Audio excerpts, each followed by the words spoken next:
Hey, Chrissy. I added you to the October training challenge. This is you and Nonchalant on the right doing the 3-circle drill. And you're doing lateral flexion first, which is your inside hand and leg getting nose in, shoulder and rib cage out. So the hip and the pivot foot stays up and under, in and under. And then now you're doing your counter arc. So you should be looking a quarter turn ahead, which you are, and weight on the inside stirrup. Oh, your camera person lost you there for a second. And then outside hand and leg. So nose is out, shoulders in, which puts the hip out.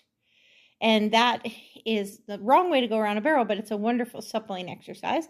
And then you ride Nonchalant up into the bridle vertically for your next circle. And he has nice forward motion.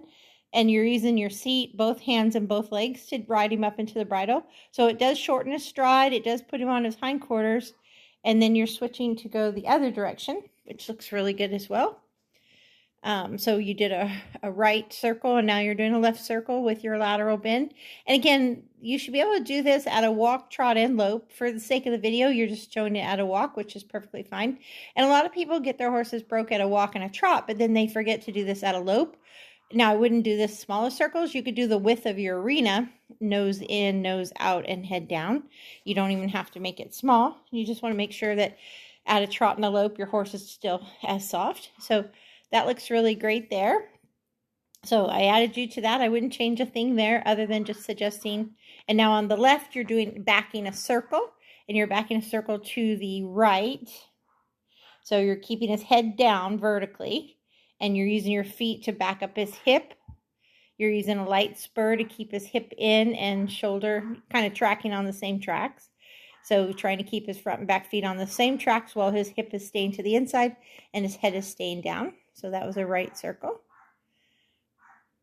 And then I think you must have one of your kids videotaping for you because you're telling them to pay attention to you. But it looks good. They're doing a good job. They're doing a good job. Now you're backing a circle to the left, I believe that is, or either way, you're doing one each direction. It's early, I'm still drinking coffee, and you're doing a good job keeping the hip down. You could also look to the inside of the circle, but you're doing a good job of using your feet to back him and keeping his head down vertically. You can even, as advanced as he is, you could even get his nose a little bit lateral as well as vertical and get even more bend, but that was beautiful. So great job, very impressive. And Nonchalant, I think you've done a great job with his foundation, and he's really light and responsive. So I think you did a beautiful job with that. And then the next step, you don't have to send a video of you doing it unless you just want to, is trotting and loping. And I would do it at a sit jog, and I would double your size of your circle to like a round pin size circle for a loping. Nose in, nose out, and head down. So, but and sit jog, probably not real small either for the 3-circle drill. And then, of course, backing circles only done at a walk. But you did a beautiful job and great job.